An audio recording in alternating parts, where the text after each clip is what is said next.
আমাদের সকল দাবি মানার পরও যখন এক দফা দাবি এসেছে তখন ক্লিয়ার হয়ে গেছে যে স্বাধীনতার পক্ষের শক্তিকে পরাজিত করে ৭১-এর পরাজিত শক্তি রাষ্ট্রীয় ক্ষমতায় আসতে চায়। আমরা ১ ইঞ্চি আর ছাড় দিতে রাজি নয়।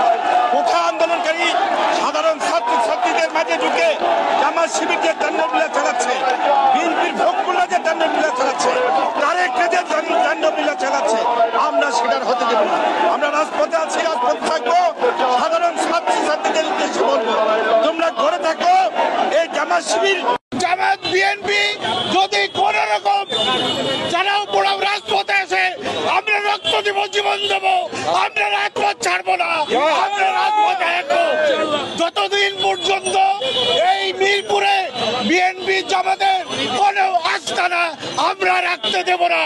এইখানে যারা বিহারি আছে, আমাদের উপরে জুলুম করেছে, অগ্নিসংযোগ করেছে, আমরা হুঁশিয়ার উচ্চারণ করতে চাই, এই এলাকায় আমরা কোন বিহারীদের অস্তিত্ব দেখতে চাই না। আমরা আজকে মুক্তিযুদ্ধের সপক্ষে শক্তি, আমরা একসাথে আছি, আমাদের নেতারা সব এক হয়েছে। আমরা রাজপথে জনগণ বিহারী দ্বারা আমরা অবস্থান নিচ্ছি, মোকাবেলার জন্য আমরা প্রস্তুত আছি।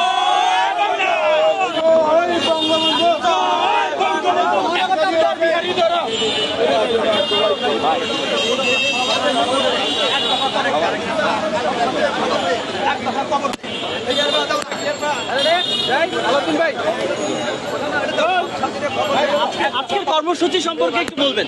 আজকে আমাদের কর্মসূচি, আমরা এতদিন অপেক্ষা করেছি, আমরা রাজপথে একটা নিরাপদ দূরত্ব থেকে শান্তি শৃঙ্খলা রক্ষার জন্য দায়িত্ব পালন করেছি, কিন্তু আর বসে থাকার সময় নাই।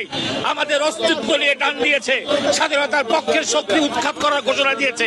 আমরা আজকে প্রমাণ করব, ঢাকা মহানগর আওয়ামী লীগ, ঢাকা মহানগর সহ অঙ্গ সংগঠন, যে আমাদের রাজপথকে আমাদের দখলে থাকবে না কাদের দখলে থাকবে।